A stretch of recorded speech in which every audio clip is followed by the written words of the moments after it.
Finally Maharashtra के पूर्व CM Uddhav Thackeray की पत्नी रश्मि ठाकरे का नाम जो है वो पब्लिक के सामने आ ही गया। रश्मि ठाकरे जो कि महाराष्ट्र के पूर्व सीएम उद्धव ठाकरे की पत्नी हैं, उनको लेकर अभी अभी एक बहुत ही बड़ा और हैरान कर देने वाला खुलासा किया गया है, जिसकी वजह से रश्मि ठाकरे के खिलाफ में कार्रवाई को लेकर अभी अभी एक बहुत ही बड़ी अपडेट आ रही है। सबसे बड़ी बात कि रश्मि ठाकरे के खिलाफ में ये जो खुलासा किया गया है वो किसी अन्य या किसी बाहर वाले के द्वारा नहीं किया गया, बल्कि रश्मि ठाकरे के ही खासम खास फ्रेंडों के द्वारा उनके खिलाफ में खुलासा किया गया है, जो कि रश्मि ठाकरे के काफ़ी ज़्यादा नज़दीक अभी तक रही थी।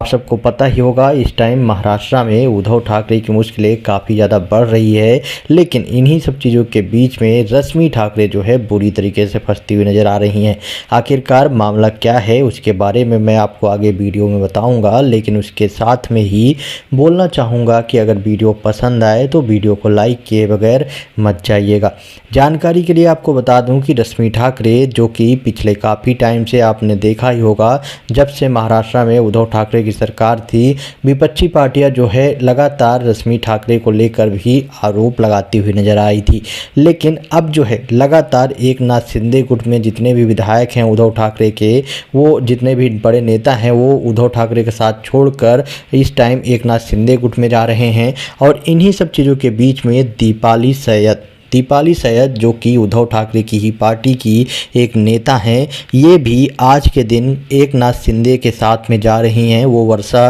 भवन में जाकर उन्होंने एकनाथ शिंदे गुट से मुलाकात की है। एकनाथ शिंदे से मुलाकात करके उन्होंने कहा है कि वो जो है महाराष्ट्र के पूर्व सीएम उद्धव ठाकरे की पार्टी यानी शिवसेना को छोड़कर वो एकनाथ शिंदे गुट में शामिल हो रही हैं। लेकिन उसके साथ में ही उन्होंने मीडिया से बात करते हुए सीधे सीधे रश्मि ठाकरे का खुलासा किया और दीपाली सैयद ने गंभीर आरोप लगाया कि रश्मि ठाकरे को इस बात का बहुत अफसोस है कि उन्होंने मुंबई नगर निगम में मातोश्री के अंडर में जो मुंबई नगर निगम से पिछले काफ़ी टाइम से लगातार बक्से भर भर के पैसे आते थे, वो बंद हो गए हैं। और इस बात का अफसोस जो है वो बहुत ही बुरा तरीके से है, वो भी रश्मि ठाकरे को।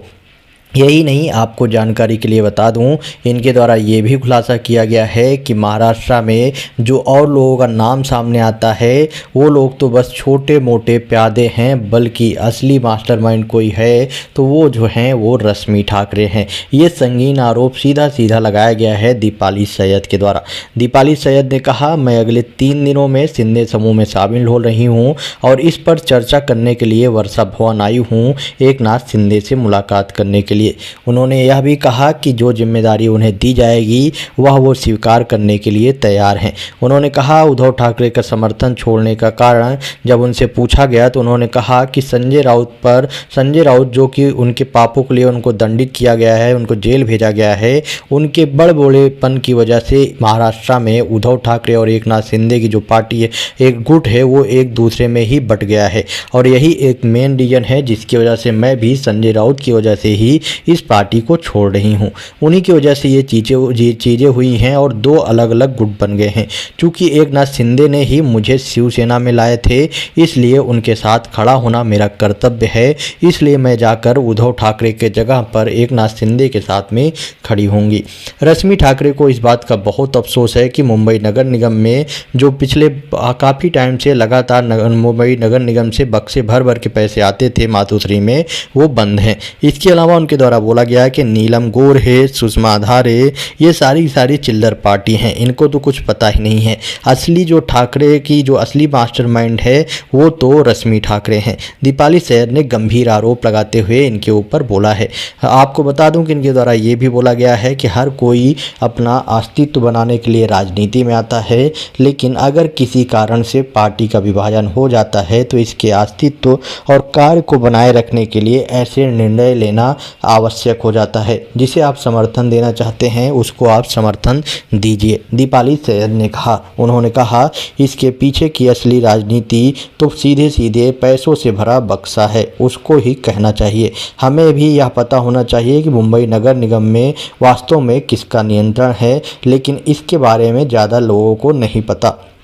तो उसके बारे में मैं आप सबको बता दूं कि मुंबई नगर निगम में बक्सों का जो मेन मास्टरमाइंड है वो और सारे लोग नीलम गौर है, सोशम आधार है, ये सारे लोग चिल्लर हैं, बल्कि इसमें तो मेन जो मास्टरमाइंड है वो रश्मि ठाकरे हैं। अब जैसे ही यहाँ पर सीधे सीधे रश्मि ठाकरे का नाम लिया गया है और दीपाली सैयद ने रश्मि ठाकरे के ऊपर गंभीर आरोप लगाया है, उसके बाद महाराष्ट्र की राजनीति एक बार फिर से पूरी तरह से गर्मा चुकी है। महाराष्ट्र में लगातार लोगों द्वारा सवाल उठाए जा रहे हैं और उनके द्वारा बोला जा रहा है कि दीपाली सैयद जो कि अभी तक उद्धव ठाकरे गुट में थी तब तक इनको जो है कुछ भी प्रॉब्लम नहीं हुई। अब इनको जो है अच्छा पद नहीं दिया गया जब उद्धव ठाकरे गुट की तरफ से उद्धव ठाकरे गुट और एकनाथ शिंदे गुट दो गुट में डाइवर्ट हो गए, तो यहाँ पर इन्होंने इससे पहले भी नाराज़गी जताई थी और अब जो है इन्होंने पार्टी छोड़ने का अनाउंसमेंट भी कर दिया। तो पब्लिक के द्वारा यहाँ पर सवाल उठाए जा रहे हैं और बोले जा रहे हैं कि यहाँ पर सीधे सीधे बात समझ में आ रही है कि उद्धव ठाकरे ने ज़्यादा भाव नहीं दिया, तो इसलिए अब ये जो हैं सीधे सीधे उद्धव ठाकरे की वाइफ के ऊपर आरोप लगा रही हैं, जिसमें कुछ भी सच्चाई नहीं है। लेकिन यहाँ पर वहीं पे कुछ लोग सपोर्ट भी करते हुए नज़र आ रहे हैं, जिनके द्वारा पिछले काफ़ी टाइम से ये दावा किया जा रहा है कि कहीं न कहीं रश्मि ठाकरे का भी इन्वॉल्वमेंट है। यही नहीं, कुछ लोगों के द्वारा ये भी दावा किया जाता है कि रश्मि ठाकरे के खिलाफ में भी जल्द से जल्द इन्वेस्टिगेशन बैठानी चाहिए और अगर रश्मि ठाकरे के खिलाफ में सबूत मिलते हैं, जैसा कि उनके ऊपर आरोप लगाए जा रहे हैं, तो रश्मि ठाकरे के खिलाफ में भी कार्रवाई करनी चाहिए और उनको भी गिरफ्तार करना चाहिए। बाय द वे, आप देख ही रहे होंगे कि उद्धव ठाकरे गुट के कई बड़े पॉलिटिशियन के ऊपर गिरफ्तारी की तलवार पहले से ही लटक रही है, लेकिन इन्हीं सब चीज़ों के बीच में अब उनके ही खास नेता जो कि रश्मि ठाकरे के खास करीबी नेता हैं, वो लोग जब उनसे दूर जा रहे हैं तो उनको लेकर को बहुत ही बड़ा और हैरान कर देने वाला खुलासा किया जा रहा है। लगातार वो जो है उद्धव ठाकरे के खिलाफ में जमकर तीखी टिप्पणी कर रहे हैं और अब तो सीधे सीधे उद्धव ठाकरे की वाइफ रश्मि ठाकरे तक मामला बढ़ गया है। इससे पहले आप लोगों ने देखा होगा कि महाराष्ट्र में उद्धव ठाकरे की वाइफ के साथ साथ उद्धव ठाकरे के बेटे आदित्य ठाकरे के ऊपर भी जमकर निशाना साधा जा रहा है और उद्धव ठाकरे के बेटे आदित्य ठाकरे को लगातार अब जो है छोटा पप्पू कह के बुलाना शुरू कर दिया गया है। बाय द वे, इसको लेकर भी आदित्य ठाकरे ने बड़ी टिप्पणी की है, जिस पर आदित्य ठाकरे के द्वारा बोला गया है कि अगर आपको लगता है कि मुझे जो है छोटा पप्पू कहने से महाराष्ट्र में जो लगातार लोगों की मुश्किलें बढ़ रही हैं वो कम हो जाएंगी, जो परियोजनाएं हैं बाहर जा रही हैं, प्रोजेक्ट हैं बाहर जा रहे हैं, और अगर मुझे छोटा पप्पू कहने से वो वापस आ जाएंगे, तो चलिए आज से ही मेरा नाम छोटा पप्पू रख दीजिए। और मैं इस बात से बहुत खुश हूँ कि आप मुझे छोटा पप्पू बुलाओगे तो कम से कम यहाँ पर लोगों को तो खुशी मिलेगी, लेकिन अगर नहीं मिल रही है तो ये आपकी नाकामयाबी है और आपको इसमें सही से काम करना पड़ेगा। मतलब कि आदित्य ठाकरे को इस बात का कोई भी गम नहीं कि उनको छोटा पप्पू बुलाया जाता है।